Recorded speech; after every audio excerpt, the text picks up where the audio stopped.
কখনো কল্পনা করে দেখেছেন আমাদের এই চাঁদ আমাদের আর থাকবে না, এটা চলে যাবে অনেক দূরে কোথাও। কিন্তু কবে হবে সেটা? মহাকাশে যদি আপনি হঠাৎ আপনার স্পেস স্যুটটি খুলে ফেলেন, তাহলে কি আপনি বিস্ফোরিত হয়ে যাবেন, নাকি অন্য কিছু ঘটবে? অথবা কি হতে পারে যদি আপনি মহাকাশের মধ্যে বন্দুক দিয়ে গুলি ছোড়েন? হ্যালো এভরিওয়ান, স্বাগতম সবাইকে মহাকাশ সম্পর্কিত আরও একটি ভিডিওতে। আজকের ভিডিওতে আমরা এমন কিছু মহাকাশ সম্পর্কিত ব্যাপার নিয়ে আলোচনা করব যা হয়তোবা আপনি কখনো শোনেননি। তাই সবার কাছে অনুরোধ, নতুন হয়ে থাকলে চ্যানেলটিকে সাবস্ক্রাইব করে রাখার জন্য। সাপোর্ট তো একটু দিতেই হয়, তাই না? চিৎকার চেঁচামেচি আমাদের কানে অনেক সশব্দে আঘাত করে, অনেক সময় শান্তি বিনষ্ট করে। কিন্তু আপনি হয়তোবা জানেন না মহাকাশে চিৎকার করলে ঠিক কি হয়। মহাকাশে চিৎকার করলে আপনার চিৎকার কেউই শুনতে পাবে না, যদিও আপনি প্রাণপণে চিৎকার করছেন। এর কারণটি একেবারে সাধারণ, তা হচ্ছে বাতাসের অভাব। শব্দ এক প্রান্ত থেকে আরেক প্রান্তে পৌঁছাতে মাধ্যমের প্রয়োজন হয়, যেমন বায়ু, যা পৃথিবীতে রয়েছে। কিন্তু যেহেতু মহাকাশ একেবারে বায়ুশূন্য, তাই আপনার চিৎকার কেন, সাধারণ কথাবার্তাও শোনা যাবে না। এই কারণেই নভোচারীরা সামনাসামনি কথা বলতেও ডিভাইসের ব্যবহার করে। আমরা সবাই জানি যে কোনো কিছুর মধ্যে চাপের পরিমাণ বেশি হয়ে গেলে সেটা ফেটে যায়। মহাকাশ যেহেতু শূন্য, তাই সেখানে সব কিছুর চাপই শূন্য হয়ে থাকতে চায়। আমাদের শরীরের যেহেতু পৃথিবীর বসবাসের জন্য তৈরি, এবং পৃথিবীর বায়ুর চাপ এবং আমাদের শরীরের চাপ সবসময় একটা নিরপেক্ষ অবস্থার সৃষ্টি করে, ফলে আমরা ফেটে যাই না। প্রকৃতপক্ষে আমরা কোনো চাপও অনুভব করি না। কিন্তু শূন্য মহাকাশ শুধু আমাদের শরীরই ভিতর থেকে চাপ দিতে থাকে, বাইরে থেকে কোনো চাপ আমরা অনুভব করি না। ফলে আমরা চাপ সমান রাখার জন্য এই বিশেষ ধরনের স্যুটটি পরিধান করি। এখন আপনাদের মনে হতে পারে, স্যুট খুললে বুঝি আমরা সঙ্গে সঙ্গে বেলুনের মতোই বিস্ফোরিত হয়ে যাব? কিন্তু প্রথমেই যা হবে তা হচ্ছে আপনার দেহ থেকে সমস্ত বাতাস বেরিয়ে যাবে। আপনার চামড়া ফুলে গিয়ে এটি শরীরের সমস্ত বাতাস বাষ্পীভূত হয়ে বের করে দেবে।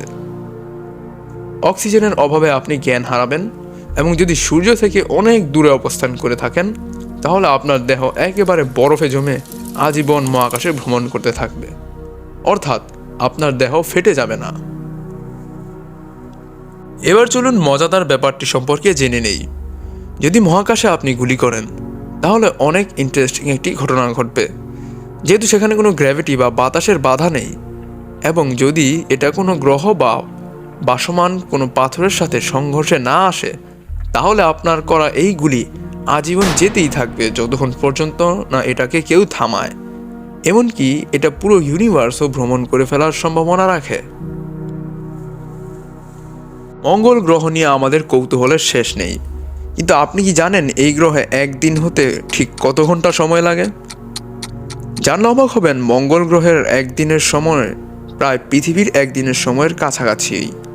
পৃথিবীর সময় নেয় 24 ঘন্টা, এবং মঙ্গল গ্রহে এই সময়টি 24 ঘন্টা 37 মিনিট। অর্থাৎ 24 ঘন্টা 37 মিনিটে মঙ্গল গ্রহে একদিন পরিবর্তন হয়। মঙ্গল গ্রহের দিনকে সোল বলা হয়, কিন্তু সেখানে 1 বছর হতে আবার ঠিক উল্টোটা ঘটে।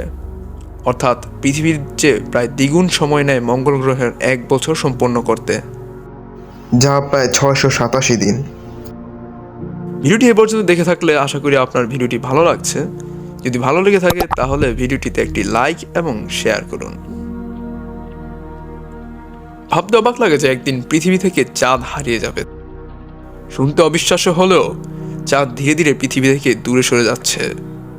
বছর চাঁদ পৃথিবী থেকে প্রায় 3.8 সেন্টিমিটার দূরে সরে যাচ্ছে। এই ঘটনাটি প্রতি বছরই চলতে থাকবে, এবং একসময় চাঁদ আর পৃথিবীর মাধ্যাকর্ষণ বল এই দূরত্বের কারণে অনুভব করবে না, এবং আমাদের পৃথিবী থেকে ছিটকে অনেক দূরে কোথাও চলে যাবে। বিজ্ঞানীদের ধারণা প্রায় 50 বিলিয়ন বছর পর হয়তোবা ওই ঘটনাটি ঘটতে পারে। কিন্তু এই দীর্ঘ সময়ে অন্যান্য মহাজাগতিক ঘটনা ঘটলে চাঁদের বিচ্যুতি নাও হতে পারে। যদি বেঁচে থাকেন তাহলে আপনি নিজের চোখেই তা দেখতে পাবেন। আপনি জানেন মঙ্গল গ্রহের মধ্যে পাহাড় রয়েছে যা উচ্চতায় অনেক বিশাল। মঙ্গল গ্রহের এই বিশাল পর্বতটির নাম অলিম্পাস মন্স। এটি পুরো সৌরজগতের মধ্যে সবচেয়ে বড় পর্বত। এটি এতটাই সুবিশাল যে পৃথিবীর সবচেয়ে বড় পর্বত মাউন্ট এভারেস্টও এটার চেয়ে প্রায় 3 গুণ ছোট।